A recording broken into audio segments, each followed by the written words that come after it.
Snow was falling the way ash might drift from a dying world, soft, endless, unhurried. It clung to the warped timbers of the abandoned train station and gathered in the hollow places where wind could not reach. The sky hung low and bruised, pressing its weight upon the land until sound itself seemed smothered.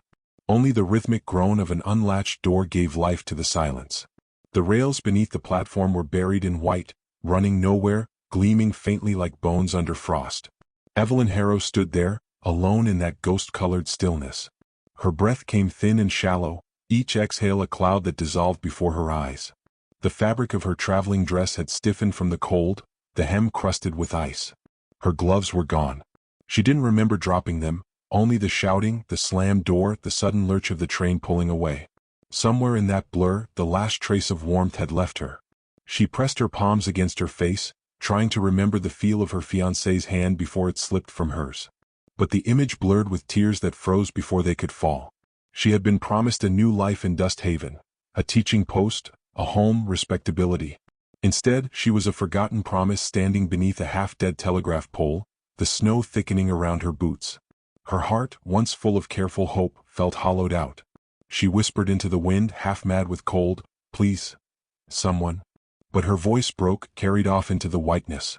Then hoofbeats. Slow, deliberate, the sound heavy with intention. She turned. Out of the snow's endless veil came a shape, tall, bare-chested, the bronze of his skin startling against the pallid dusk. An Apache man rode forward on a dark horse, its breath rising like steam from a forge. His hair, long and black as a storm, was tied with a strip of hide. The muscles of his shoulders were strung tight as bowstrings, his chest painted faintly with ash and windburn. He was the wild of this land made flesh, its endurance, its silence, its grief. He dismounted without hurry, the snow crunching beneath his moccasins. Evelyn stepped back, but her knees gave. He caught her before she fell. His hands were calloused, burning with life. For a moment, neither spoke, only their breath mingled, cloud and flame.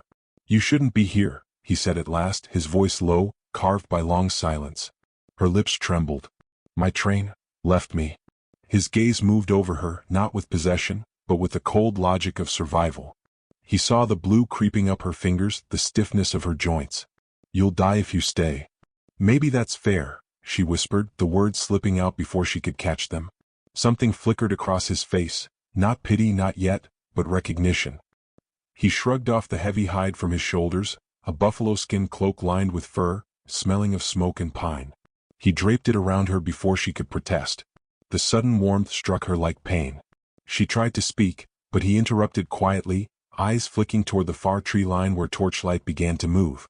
"Take my jacket," he said, voice taut, "and act like you're mine." Confusion flared. "What?" "Men are coming," he muttered. "They don't ask questions before drawing guns." In the pale shimmer of the snow, she saw them, 3 riders, their shapes wobbling through the haze. She could already hear their laughter, the cruel kind that echoes long after it's gone. Her throat closed. She wanted to run, but he placed one steadying hand against her arm. "Stay close." The riders emerged from the storm, faces wrapped in scarves, rifles slung low. One of them, broad-shouldered, scarred, spat into the snow. "Didn't expect to see one of your kind this close to town, Blackthorn." Dakota didn't flinch. "Passing through." "And the lady?" The man's tone oozed suspicion. "She yours?" Evelyn felt his grip tighten. He didn't look at her, just said evenly, "She's mine." The words burned through the cold, both protection and burden. The men laughed, muttered something about savages and their trophies, and rode on, fading back into the storm. Evelyn's breath shuddered out of her like a bird freed too soon. When the sound of hooves was gone, she turned toward him, words trembling. "You didn't have to." "Yes, I did." His gaze was steady, unreadable. "This world kills what it doesn't understand." They stood in silence. The snow around them glowed faintly, the kind of light that only appears when the moon hides behind clouds. Evelyn tried to return the cloak, but he shook his head. "Keep it. I don't freeze easy." Her voice came small. "What do I call you?" "Dakota Blackthorn." I know," he said, not unkindly. "Your name was on the ticket nailed to the station wall. Evelyn Harrow." The fact startled her. "You can read." He almost smiled. "I can survive." They shared no more words. The wind carried the smell of pine smoke from the valley below, and Evelyn realized how deep the wilderness ran, How far from any mercy she truly was. The edges of her fear softened, replaced by something else she couldn't name. Gratitude maybe. Or shame. When he led her toward his horse, she hesitated. Where are we going? To shelter, he answered simply. You'll die if you don't move. So she moved. The horse's flank was warm beneath her frozen legs, the cloak heavy with the scent of earth and animal. Dakota walked beside her, leading the reins, his bare skin dusted with snow that refused to melt. The landscape rolled out before them in shades of white and silver. The sky looked close enough to touch. Evelyn wanted to ask why he had come this way at all, why he was shirtless in a storm like this, but something in his posture told her the question would break something sacred. Instead, she watched his breath and followed its rhythm, as though it might carry her forward. They reached a small ridge where a rusted telegraph pole leaned like a drunken sentinel. Below it sat the remnants of an old station house, roof half collapsed, windows broken. Dakota guided her inside. The air was colder than outside, but at least it was still. He gathered dry boards, struck flint. Sparks flared, caught, died, then caught again. Firelight filled the room, painting his face in copper and gold.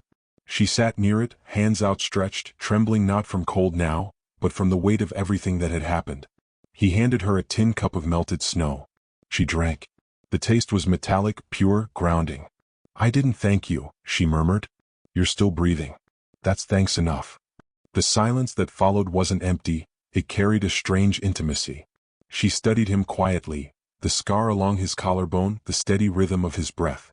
There was no arrogance in him, no demand for acknowledgement. Just a quiet certainty that the world could be cruel, and that sometimes decency meant breaking its rules. He looked at her for a long moment. Why were you left behind? Her voice wavered. He said I wasn't strong enough for the frontier. Dakota nodded once as though he'd expected the answer. The frontier doesn't need strength. It needs will. The words settled in her chest, heavy but alive. The fire popped, throwing sparks between them. Outside the storm raged. Inside warmth grew in small degrees, slow, cautious like trust. She watched him shift closer to the door, keeping guard. His hand rested near a knife, though his body seemed at ease. Will they come back? She asked softly. Men like that always do, he said. They need to prove they're still powerful. Evelyn looked into the flames, imagining the faces of those riders, the sneer in their voices, and the way Dakota had stood unshaken before them. You risked yourself for me. He didn't answer right away. Then, you were shivering. Simple words. But they lodged in her heart. Time passed differently after that, slow, fluid, as if the world had narrowed to the glow of the fire and the sound of snow falling on a roof that could barely hold it. She wanted to tell him she wasn't as fragile as she seemed, that she had once believed in courage and learning and love. But her throat ached with exhaustion. When she finally drifted toward sleep, the last thing she saw was his shadow framed against the doorway, still as carved stone, watching the storm. In her dreams she heard his voice again, take my jacket, and act like you're mine. And when she woke just before dawn, she realized the storm had not stopped, only softened. The world outside was still buried, but the fire was warm and she could hear his breath near hers, steady, human, and alive. For the first time in a long while, Evelyn Harrow was not alone. But as she rose, she noticed movement through the crack in the window, lanterns flickering on the horizon. More riders. More voices. Dakota turned his head slightly, eyes sharp as a wolf's. They've found us, he said. And this time there was no pretense in his tone. Only quiet certainty, like the calm before a storm that would change everything. The fire had long since dwindled to embers when Dakota stirred. Dawn crept through the cracks in the ruined station house, painting frost across the floorboards like veins of glass. Snowlight bathed Evelyn's sleeping face, softening the bruised shadows beneath her eyes. For a moment, Dakota simply watched her, this fragile settler woman wrapped in his cloak, fingers curled as if still clutching at safety even in sleep. Something in him, something old and unspoken, ached. Then he turned away, fed the fire a splinter of wood, and listened to the wind scratch against the door. When Evelyn woke, she was surprised to find warmth still near her. The air smelled faintly of pine smoke and wet leather. For the first time in days, her fingers had color again. Dakota sat near the doorway, sharpening a small blade with deliberate, unhurried strokes. The quiet was not oppressive now, it was almost peaceful, like the hush that follows confession. She sat up slowly. You didn't sleep, she murmured. You didn't look up. Sleep is for men without ghosts. The words hung in the air, heavier than she expected. She wanted to ask what haunted him, but his posture, straight-backed, patient, told her that silence would be the only answer she'd earn. Instead, she reached for the tin cup beside her. The water inside had frozen into a thin crust of ice. Her reflection wavered in it, pale and unsteady. "Will they come?" she asked. "Men like that," he said, sheathing his knife, "always come again. But not yet." He rose and opened the door. Cold light poured in, scattering the warmth they'd built. Beyond the station, the valley stretched wide and empty. The snow had settled into drifts that glowed beneath the early sun. In the far distance, smoke curled from a chimney, the first sign of the town she'd been meant to reach before everything fell apart. Dakota glanced back at her. "Dust Haven's half a day on foot. My horse won't carry two that far." She stood, steadying herself against the wall. "Then we walk." Her voice wavered on the last word, but he only nodded.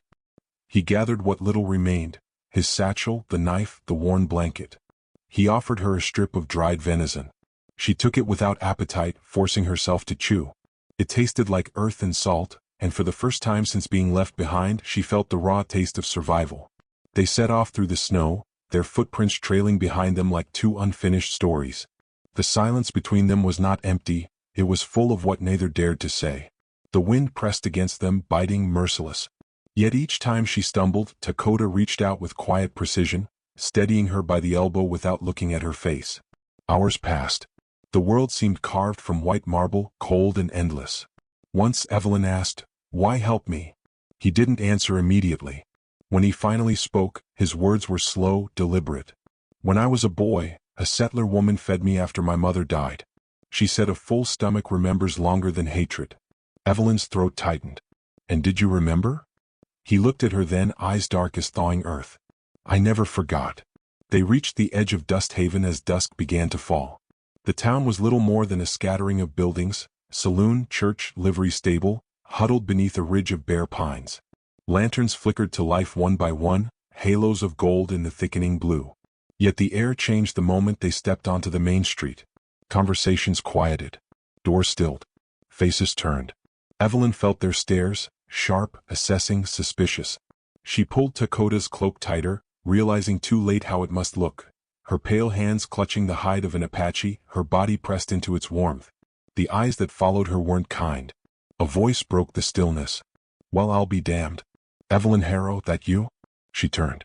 Marshal Wyatt Eddington stood on the boardwalk, tall and broad-shouldered, his badge catching the lamplight. His expression carried a kind of practiced sympathy that didn't reach his eyes. "Last I heard, your train went on without you." "It did," she said softly. "This man, he found me. Saved my life." The marshal's gaze shifted to Dakota. "Blackthorn, isn't it?" Dakota's voice was level. "Dakota Blackthorn." Eddington's mouth tightened. "You've got nerve coming this close to town after what happened last spring." Evelyn stepped forward, almost without thinking. "He did nothing wrong." The marshal studied her a long moment, then sighed. "I'm sure you believe that. But folks here don't forget easy. Best you keep to the edges, Miss Harrow. For your sake." She nodded, her cheeks burning. Dakota said nothing. He turned and began walking toward the stables, the low weight of disapproval pressing on his back like weather. Inside the saloon, warmth and noise crashed over her. Rosalind McCoy, the saloon keeper, looked up from behind the counter, a woman carved from sharp wit and whiskey. "Well, if it ain't the lost dove herself," she drawled. "Thought the prairie swallowed you whole." Evelyn forced a faint smile. "Almost did." Rosalind's gaze flicked past her shoulder toward the door, where Dakota waited just outside. "And you brought company. Brave or foolish, hard to say which." Evelyn hesitated. "He's the reason I'm still breathing." Rosalind poured coffee, slid it across the counter. "Then he's already done more good than most men in this town. Drink. You'll need your wits." The cup trembled in Evelyn's hands. Around her, whispers began. Words like savage and shame and taken floated through the haze of smoke. She tried to ignore them, but each syllable clung like frost to her skin. She felt Dakota's presence outside, steady, waiting, enduring it all without defense. When she finished her drink, she stepped back into the cold. He was there, sitting on a barrel, head bowed, hands clasped. "You shouldn't have to stand out here," she said. "I've stood in worse places." The simplicity of it made her ache. They walked together to the edge of town, where a small abandoned barn leaned against the snowdrifts. Inside they found a corner to rest.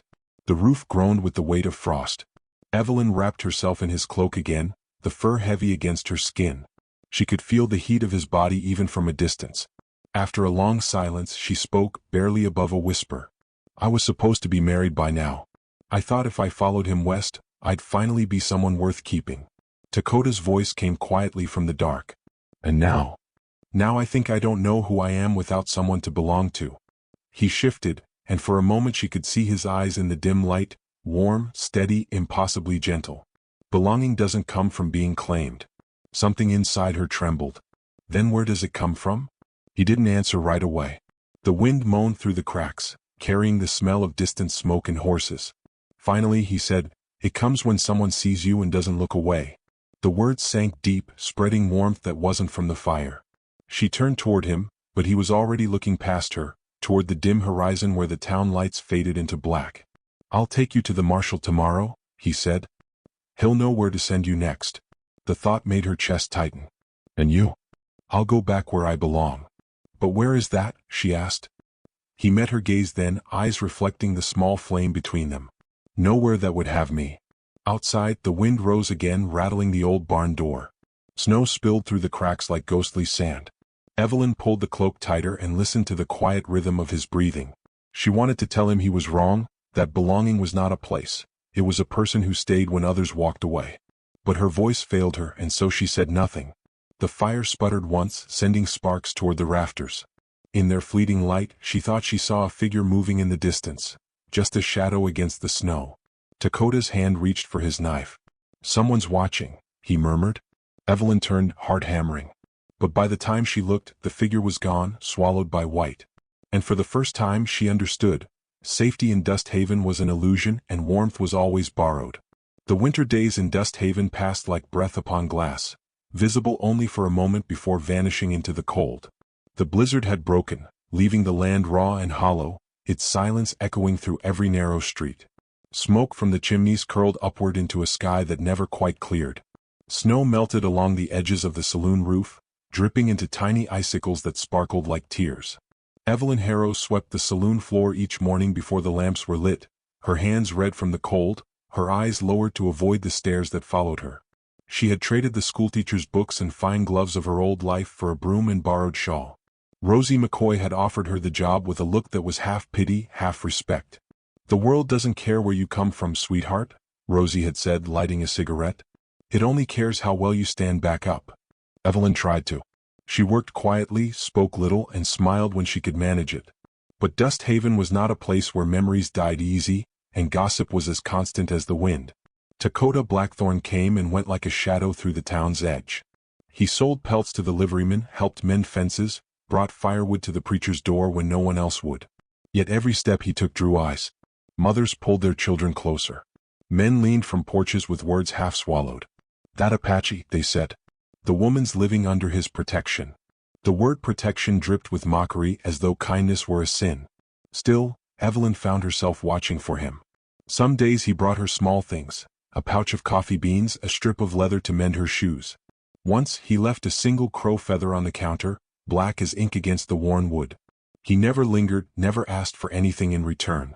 She didn't know how to thank him without breaking the fragile stillness that existed between them, so she began returning small gestures, stitching the tear in his coat, leaving a piece of cornbread wrapped in paper outside the barn where he slept. It became a quiet language between them, one the town didn't understand. But Dust Haven had its own tongue, sharp, relentless, carried in whispers from porch to porch. She's lost her mind, someone muttered at the general store. A decent woman wouldn't be near him. She's already ruined, said another. Can't unmake what the night made. The words reached Evelyn like smoke through cracks, faint but choking. One afternoon as she left the saloon, a child's snowball struck her shoulder. Laughter followed. She turned to see 3 boys standing near the hitching post, grinning. How's your Indian husband? One jeered. You gonna teach him his letters? Her face flushed, but before she could speak, a voice cut through the cold, calm, steady but carrying the weight of iron. Go home. Dakota stood at the edge of the street, his shadow stretching long in the dying light. The boys faltered under his gaze, muttered something under their breath, and ran. Evelyn turned toward him, heart pounding. You shouldn't have, she said softly. He looked at her for a long moment. They shouldn't have either. Then he walked away before she could find the right words. That night, she lay awake in the narrow cot Rosie had lent her, staring at the ceiling where candlelight trembled. She thought about the distance between herself and Dakota, so close it hurt, yet impossible to cross. She wondered if what bound them now was gratitude or something far more dangerous, the quiet recognition of two souls already exiled. The following Sunday she went to the church for the first time since arriving. Pastor Graves spoke of forgiveness, of walls that divide men, of grace being heavier than judgment. But as Evelyn entered, the congregation's murmur dimmed. Women shifted in their pews. Someone coughed pointedly. She sat in the back, head bowed. Midway through the sermon, the door opened again. The air stiffened. Dakota stepped inside. His presence filled the room like thunder before a storm, inevitable, unwanted. He stood by the door, silent, his hat in his hands. The pastor's voice faltered only for a breath before continuing. When the service ended, Evelyn turned to leave. A woman brushed past her and hissed, "You should be ashamed." Evelyn froze. "For being alive?" she whispered. But the woman was already gone. Outside, the sun was brittle and pale. Dakota was waiting near the fence line, his expression unreadable. "You don't owe them anything," he said. "Don't I?" she replied, voice trembling. "I owe everyone an explanation I don't have." He stepped closer, snow crunching beneath his boots. "Let them talk. Words are only wind. You know what's true." Her eyes stung. "Do I? Because I'm not sure who I am anymore, Dakota. They look at me and I see their disgust reflected back, and part of me wonders if they're right." He studied her for a long moment, his voice low. "You are what you choose to carry, Evelyn. Leave their hate in the snow." The way he said her name, quiet, careful, made her chest tighten. She wanted to reach out, to bridge the distance that had been carved between them by the world, but instead she turned away. "You make it sound easy." "It isn't," he said. "But it's the only way to keep breathing." Days bled into each other. The snow began to melt, leaving behind rivers of mud that swallowed boot heels. Dust Haven prepared for spring, but something in the air grew tense. Whispers of stolen cattle, of blame placed upon the Apache. The nights were uneasy. One evening, Rosie found Evelyn sitting outside the saloon, her shawl pulled tight. "You're making yourself a target," Rosie said softly. "I'm just standing." Standing's dangerous when the ground you're on belongs to men who hate being reminded what decency looks like. Rosie took a drag from her cigarette. "Don't let them break you, darling. They already tried with me once. I got too hard to crack." Evelyn smiled faintly. "Maybe I'll learn." That night, Dakota didn't come by. Nor the next. By the third evening, she felt the emptiness in his absence like hunger. On the fourth day, she went looking for him. She found him by the river at dusk, crouched near the water, his hands stained with red. For one breathless instant, she thought it was blood. Then she saw the deer beside him, already still. He was cleaning the hide with practiced grace, his expression distant. "You shouldn't be here alone," she said quietly. "I've been alone most of my life." "Not anymore," she whispered. He looked up sharply, eyes searching hers. Something raw passed between them, too deep to name, too fragile to touch. He set the knife down. "If you stay near me, they'll turn their anger on you. They already have." He exhaled slowly. "Then you know what comes next." Evelyn shook her head. "I don't care what they say." "You should." His tone softened. "Because words can turn to bullets." The sun slipped lower, streaking the river with crimson. The world felt poised between peace and breaking. Evelyn stepped closer. "I don't want to hide any more." He met her gaze. "Neither do I." They stood in silence, bound by something stronger than fear. The snow melted between their boots, water pooling around their feet like liquid glass. A sound broke the stillness, hoofbeats distant but closing fast. Dakota's head lifted, body tense. "Go," he said. But Evelyn didn't move. 3 riders appeared on the ridge, their silhouettes framed against the dying light. She recognized one, Jameson Pike, the rancher who'd spat his venom in whispers. His voice carried across the open field. "Evening, Harrow. Didn't figure you'd stoop this low." Dakota's hand drifted toward his knife, but he didn't draw it. Evelyn stepped forward, her voice steady though her hands trembled. "Leave him be." Pike laughed. "Ain't planning to hurt him, unless he gives me reason. Folks just need reminding who belongs where." Dakota's eyes never left Pike's. "Then remind them to stay out of my shadow." Pike spat into the dirt. "You'll wish you'd never come near this town." The men turned their horses and rode off, the echo of their threats hanging in the air like smoke. Evelyn stood beside Dakota, her pulse still racing. "They'll come again," she whispered. "Yes," he said. "But next time they won't come just to talk." A long silence followed. The river's current whispered beneath the ice, carrying secrets away into the dusk. Evelyn looked at him then, not as a stranger, not as a savior, but as something she was no longer afraid to lose.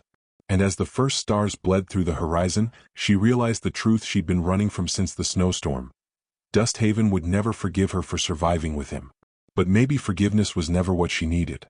Somewhere beyond the trees, a wolf howled, long, mournful, certain. Dakota rose slowly, gaze fixed on the ridge. "It's begun," he said. And when she followed his eyes, she saw it too, the flicker of lanterns moving through the trees, closer with every breath of wind. The night came heavy, draped in silence so thick it pressed against the ribs. The lanterns in the distance grew brighter, wavering like ghosts between the trees. Snow fell again, softer this time, an echo of the storm that had first bound them. Evelyn's breath curled in front of her face, shallow and fast. She could hear the faint jingle of bridles, the murmur of men who believed they were righteous.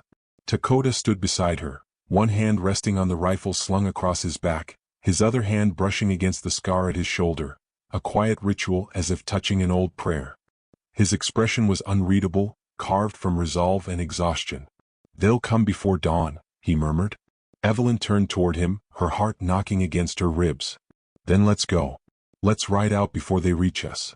He shook his head. "Run and they'll follow. Stand and maybe they'll learn." She wanted to scream that pride was a luxury they couldn't afford, that learning was too small a reward for blood. But something in his voice stopped her. There was no defiance there, only weary acceptance. "You don't have to fight them," she whispered. "I'm not fighting them," he said. "I'm fighting what they think I am." The words cut deeper than the cold. She reached out, fingers trembling, and caught his wrist. "Then let me stand with you." He looked at her for a long time, eyes dark as the spaces between stars. "You already are." The lanterns moved closer, their light shivering through the branches. Evelyn's stomach turned as she caught the shape of rifles glinting beneath the moonlight. Dakota moved with quiet precision, loading his weapon, every motion deliberate. His calm terrified her more than fear ever could. They waited in silence. The sound of hooves and voices filled the night until the first rider appeared through the fog. Jameson Pike, his coat drawn tight, his face twisted with self-appointed purpose. Behind him, a half-dozen men rode in a line, torches painting their faces orange and cruel. "Evening, Blackthorn," Pike called out, voice echoing off the frozen trees. "You've had your chance to leave. Now it's time we settled this." Dakota didn't move. "I've harmed no one. You harm this town by breathing its air." Pike's voice was almost joyful now. "You steal what doesn't belong to you. Or most of all." Evelyn stepped forward before Dakota could stop her. Her voice cracked through the cold like glass. "I belong to no one, Jameson Pike. Not to you, not to this town, and not to any man." Laughter rippled among the riders. "You hear that, boys? He's tamed her good." Dakota's rifle lifted, slow and steady. The laughter died. "Leave," he said. "You don't want what follows." Pike's smile vanished. The first shot came not from him but from one of the men behind him. A flash, a crack, the bullet splitting the quiet open. Dakota lunged sideways, dragging Evelyn down into the snow. She heard the whine of a second shot, the splinter of wood behind her head. Her breath caught on a sob that never formed. Gunfire bloomed through the night, sharp and chaotic. Dakota fired once, the sound shattering the air. A horse screamed. Pike's torch fell, scattering fire into the drifts. The snow lit up with orange light as if the earth itself had caught flame. Evelyn crawled toward the fallen rifle near the fence post, her hands shaking. Dakota grunted. She turned to see blood spreading through his shoulder, dark and sudden. "Dakota! Stay down," he barked, staggering to his feet. His hand pressed against the wound, but his eyes burned clear. Another shot rang out, and this time the bullet hit the ground inches from her hand. Instinct took over. She grabbed the rifle and fired, not aiming, just desperate. The recoil jolted through her shoulder. A cry went up in the darkness. One of Pike's men had fallen. The chaos stilled. Only the wind moved. Pike's voice came again, hoarse with fury. "You'll die for that, woman." Evelyn's pulse hammered. "Then come make it so," she called back, the defiance in her tone startling even herself. Dakota's breath was ragged beside her. He leaned against the fence post, blood running down his arm. She pressed her hand to his wound, trying to stop it. "You're losing too much," she said, panic trembling in her voice. He met her gaze, eyes steady despite the pain. "If I fall, you keep standing." She shook her head violently. "Don't say that. Don't you dare." From the ridge, more riders appeared, figures in the distance, moving fast. For one wild second, she thought it was Pike's reinforcements. But then she heard the sharp whistle of command, the glint of a badge in the firelight. "Marshal Eddington." "Hold your fire," the marshal's voice boomed. "By order of the law, stand down." The torches wavered as Pike turned, snarling. "He's got no authority over me. You want to test that?" Eddington's rifle aimed squarely at him. "This ends here." The air quivered between them. Pike's face twisted in something like hate and desperation all at once. He raised his weapon, but before he could fire, Dakota stepped forward, blood on his chest, voice steady as stone. "You want a reason to kill?" he said. "Then take it from me, not her." The snow seemed to stop falling. Pike's finger trembled on the trigger. Evelyn watched, helpless, as everything hung on a single breath. Then from behind Pike a young voice shouted, "Enough!" It was Little Crow, Dakota's quiet companion, the boy from the ridges. He stood with a rifle raised, his eyes fierce. The distraction was enough. Eddington fired first. Pike fell backward into the snow, his torch extinguished beside him. The silence that followed was absolute. Smoke drifted from the barrels of guns. Men looked at each other, the fire gone from their faces. The marshal lowered his weapon slowly. "It's done," he said. Dakota swayed, his body folding toward the ground. Evelyn caught him before he fell fully, her knees sinking into the snow. His breath came shallow, the warmth of it melting the frost on her cheek. "You're all right," she whispered fiercely. "Do you hear me? You're all right." He smiled faintly, the curve of his lips tinged with blood. "I told you, you already stand." Her tears froze against her skin. Around them, the men began to disperse, some leading away their wounded, others vanishing into the shadows like shame. The marshal approached, his voice gentler now. "We'll get him to the dock. He saved more than your life tonight, Miss Harrow. He saved this damn town from itself." But she barely heard him.